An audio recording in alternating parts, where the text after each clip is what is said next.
All right, so let's look at how to prepare a standard solution and what is going to be useful for a standard solution. That is super duper important because if you use the wrong thing, it's going to be pointless. So, what is a primary standard? There are two we're going to talk about: primary standard, secondary standard. Primary standard is a standard solution, so we know the concentration accurately.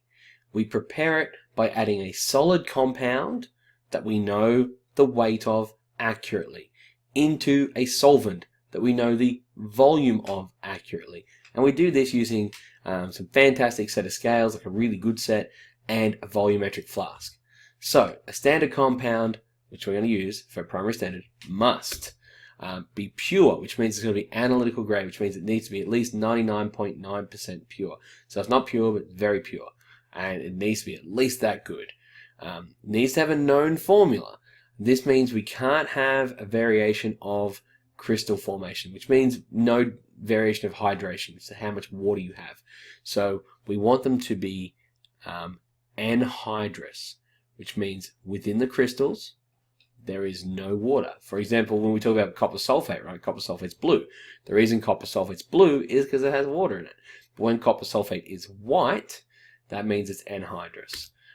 It must not react with air, which means it cannot be it's a G, hygroscopic, which means it absorbs water from the air. Or it also can't absorb carbon dioxide, because that will put on mass. Absorbing, for example, there's one which I'll mention in a minute. If we just leave it sitting there, it will get heavier as it's sitting on the scales because water is being added to it. And that'll give us the wrong number for our standards. The same one will also absorb carbon dioxide, and then you've got some that will oxidize in air. All this adds mass to it. It should have a large molar mass. Okay, this will make our calculations more accurate.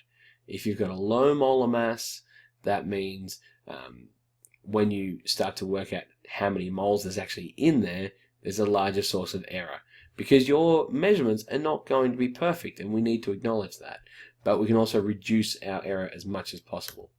And it needs to be soluble under the conditions that you'll be using it to do a titration. In other words, you can't have something which is soluble at, say, 38 degrees, but then you go to do it at 25, and all of a sudden it comes out of solution and doesn't react the way it needs to. So it needs to be soluble under the conditions that you'll be doing the titration. Here's the method of how to do it. It is surprisingly simple.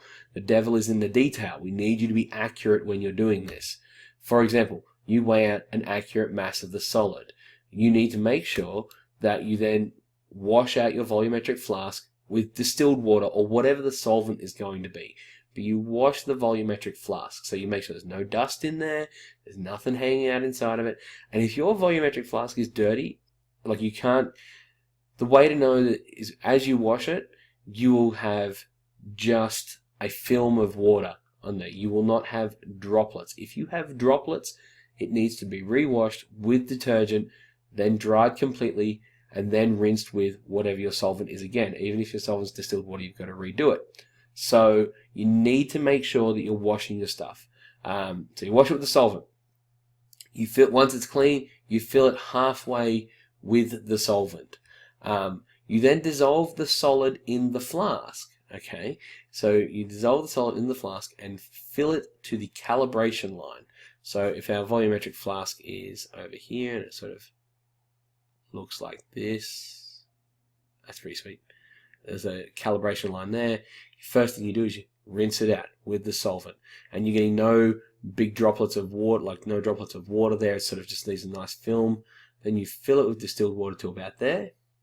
You use a powder funnel or a funnel, and you put in your powder into the volumetric flask. You swirl it till it's dissolved, cool, and then you refill it back up until you are spot on that line. The meniscus, so here's your line, the meniscus needs to be perfect. If it's not, so perfectly touching that line. If it's not, you start again.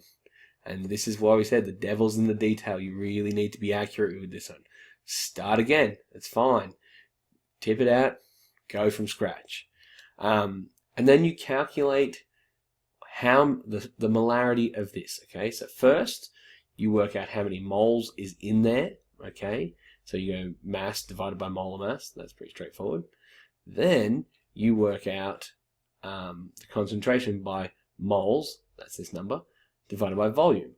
And the volume is in liters, or if you want, decimeters cubed, but it's in liters. Okay, so if you've got a 250 ml volumetric flask, you're going to call it 0.25. That's really important as well. So let's have a look at 3 examples, and then we'll look at a couple of 3 examples not to use. So first, potassium hydrogen phthalate. That is a PTHALATE. This is our formula here. It is a weak acid for titrating bases, and its molar mass is 204.23. It's not hygroscopic, doesn't absorb anything from the air. Genius. Potassium hydrogen iodate is another weak acid for titrating bases. You can also use oxalic acid and a couple of others. The molar mass in this one is nearly 400 grams per mole, so that's pretty good too. Now let's have an example of a base. One of those would be anhydrous sodium carbonate. So it's this one here with no water at all in there. It is a weak base for titrating an acid. The molar mass is on the small side, but it's still pretty big, of 106 or 105.99 grams per mole. Alkali hydroxides are something you cannot use. They are hygroscopic. They absorb water from the air. They also absorb CO2. This makes them inaccurate as that adds mass. Nitric acid, no good. You cannot use it. Nitric acid also has nitrous acid, which is destructive to indicators, so it stops them from working.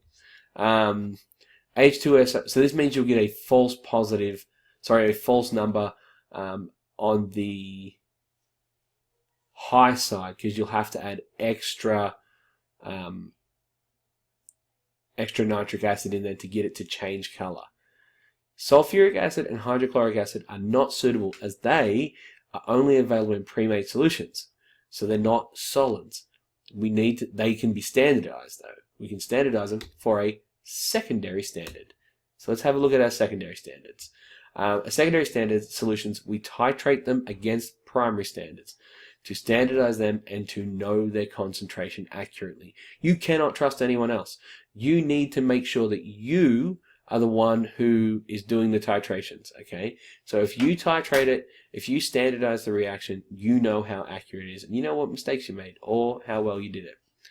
Now, sometimes with some titrations, it's going to be more acceptable to use a standard, a secondary standard, because sometimes your potassium hydrogen iodate is not going to react enough with whatever solution you're using, whereas hydrochloric acid will do it like a dream.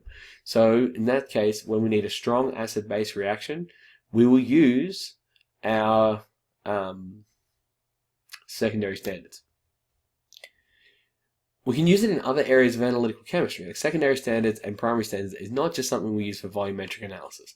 Anytime we need to know something accurately, that's when we use a standard. Alright, thanks for watching. I know that was a lot. If you have any questions, ask them in the comments below. We'll get back to you as soon as we can. Thank you for watching, and we'll see you next time. Bye now.